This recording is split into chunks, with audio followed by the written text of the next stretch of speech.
Voltamos com o Horizonte Debate e, como sempre faço na metade dos programas, o intervalo, os convidados ficam interagindo, é um negócio bem legal, principalmente quando a gente fala daquilo que a gente curte. Um país se faz de pessoas, homens e mulheres, e de livros. A sua casa também vai ser feita de livros. Entenda isso. Vamos colocar, né, assim, essa pressão estava lá no comércio. O que faz uma editora ser feliz? Pergunta de $1 milhão. Chegar aos leitores, né? E hoje um desafio muito grande é ampliar o número de leitores em qualquer universo, né? Desde a grande livraria, a biblioteca e a editora. A pequena editora, ela tem uma particularidade que ela dá uma oportunidade para autores que às vezes não conseguem ser publicados pelas grandes editoras. Conta um exemplo para a gente, Leila, disso. Sei lá, uma professora de literatura boa de serviço? Eu tenho um advogado, né, que ele hoje é deficiente visual, e ele já tem mais de 60 anos, e agora ele está se realizando como escritor. Ele começou a escrever, e ele não quer esperar 2 anos para a Companhia das Letras ler a obra dele, né, e publicar. Então, ele veio até a Páginas, e nós lançamos o primeiro livro dele, que é esse aqui, ó, Brincando de Deus, um livro... Posso mostrar para o pessoal? Claro, é um livro infanto-juvenil, muito divertido, não tem conotação religiosa, é brincadeira mesmo. Então, a pequena editora, ela tem esse papel de permitir, né, que esses novos autores cheguem ao mercado. E como vender, né? E o desafio dela é chegar aos leitores que não são os amigos do autor, né, os parentes do autor, é ampliar esse universo. Qual que é a tiragem de um livro desse, Leila? 500 exemplares. É uma tiragem pequena para, né? Deixa eu só continuar umas questões assim. Sim. Como que o Caberto chega até você? Ele chega lá e fala, olha, Leila, bate na porta com o PDF na mão e um pendrive e fala assim, olha, PDF na Word mesmo. Word. como é que ele chega lá? Na verdade, ele chegou por meio de um outro escritor, Carlos Herculano Lopes, que me conhecia, né? Sim. Então, eles são amigos e ele... Mas hoje a gente tem muitas editoras pequenas, a gente tem talvez até um boom mesmo de pequenas editoras no Brasil. Esse é um fenômeno. Você pega ele antes, você pega o Word e vê como que funciona? Com certeza, não publico qualquer texto. Sim. Como que funciona para a loja, para o comércio? Assim, um livro desse aqui tem pegada, é vendável.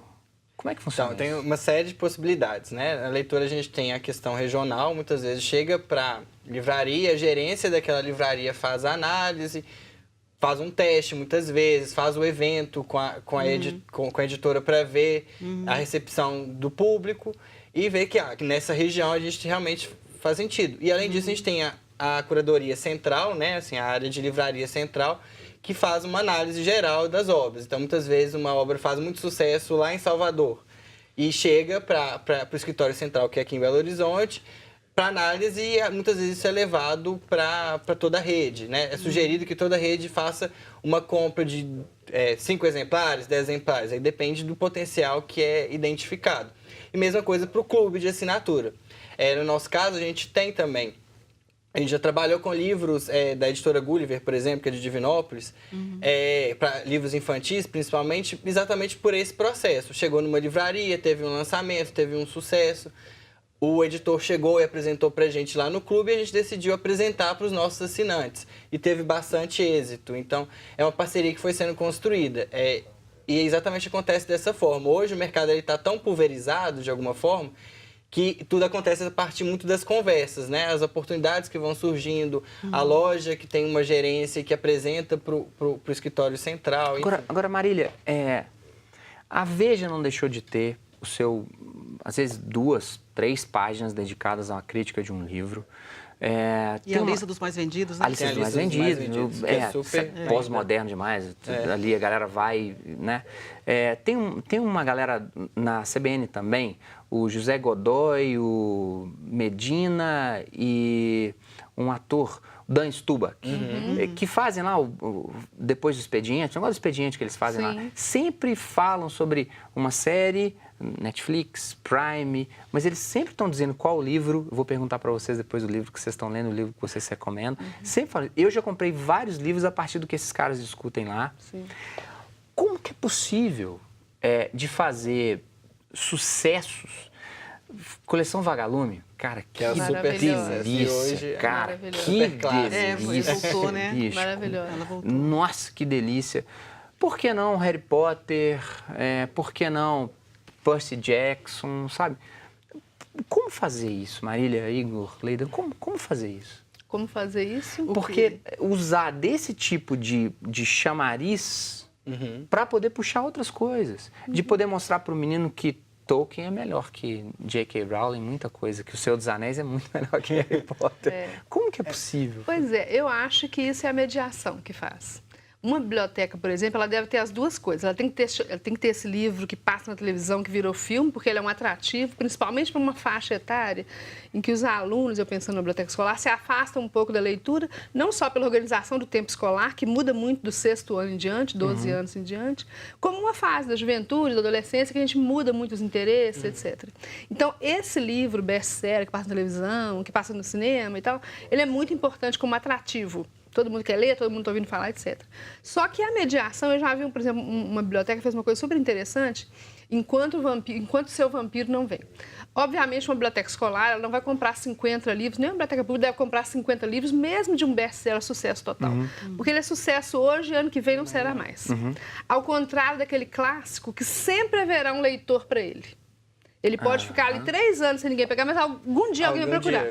O outro não. O muito best-seller, muitas vezes, ele é insuportável depois. Para outra geração, para quem vem depois, e também a própria indústria apresenta um outro para superar, etc. Então, essa biblioteca fez assim, como esses de vampiro, aqueles do Anoitecer, eu esqueci o nome. Crepúsculo. Eu só falo isso, Anoitecer, Amanhecer, eu nunca lembro do Crepúsculo. E aí, como isso é muito chamativo, e aí tem uma lista de espera, né? Porque os meninos estão lendo. Aí ela fez um mostruário, assim, enquanto o seu vampiro não vem. Você que está na lista esperando isso aí, vai ler Bram Stoker. Olha, isso aqui é entendeu? E aí, isso aqui também tem filme. Então, essa mediação. Sim, essa mediação afetuosa e ao mesmo tempo compreensiva e ao mesmo tempo instruída.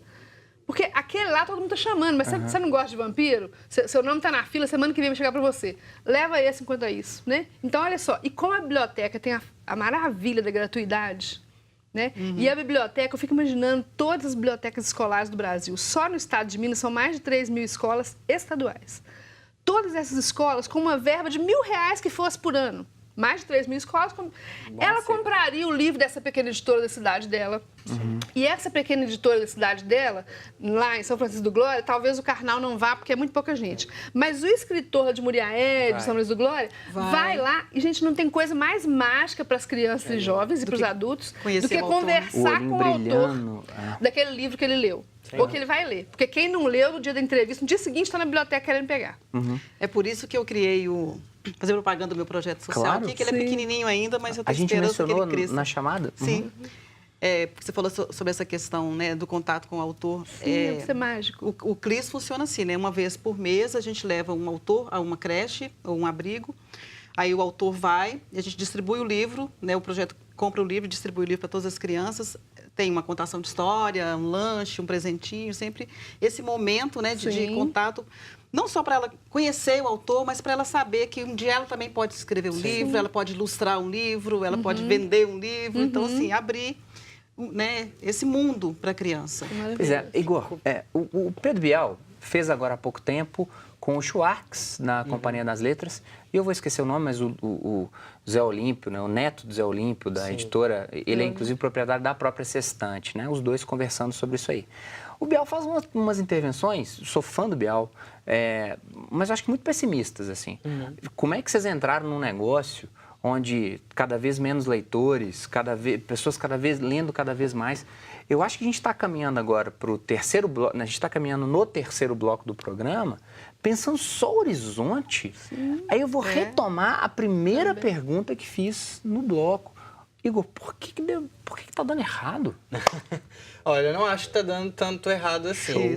Nós temos aí vários casos de sucesso, a própria leitura, né?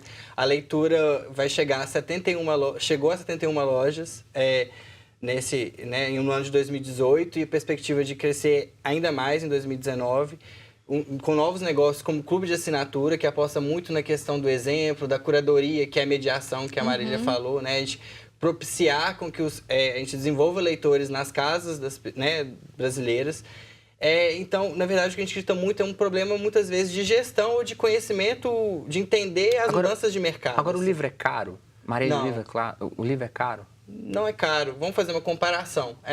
Você vai no McDonald's da vida, você gasta mais do que comprar um livro, muitas vezes. E aí? E o preço do livro não sobe há quantos anos? Há quantos anos? Há quantos anos não Qual sobe? que é a discussão, assim? É algo que é efêmero, que você consumiu em 15 minutos ou algo que você vai ficar para sua vida toda, assim? O que você lê num livro é um conhecimento que você construiu e que você pode passar para outras pessoas também. A nossa produção apurou, né, que a proporção de aumento da inflação em torno de 32%, a partir de um marco, o livro cresce 7% apenas de preço. Foi perdido o preço, né? Existe uma série de discussões, junto com as questões de gestão mesmo, né, do mercado como um todo, é a questão do preço, né? A gente teve, por um bom tempo, com esse desafio da compra de livros pela internet, perdeu-se um pouco dessa ideia de quanto que o livro custa, assim, porque os preços estavam um pouco baseados nos grandes descontos. E aí, o quanto que o livro realmente custa? Ele é R$19,90 ou ele é R$39,90? O que custa que está dentro daquele conteúdo? Quanto vale? Eu quero no quarto bloco, estender um pouquinho mais em soluções e em cenários que as editoras, as livrarias, os bibliotecários precisam estar atentos. Passar na porta de uma livraria com a minha mãe, ela me perguntar categoricamente: você está precisando de alguma coisa, meu filho? Livro é precisar do livro. Você está precisando de alguma coisa, meu filho? Pergunte isso para os seus filhos. Breve intervalo. Até daqui a pouco.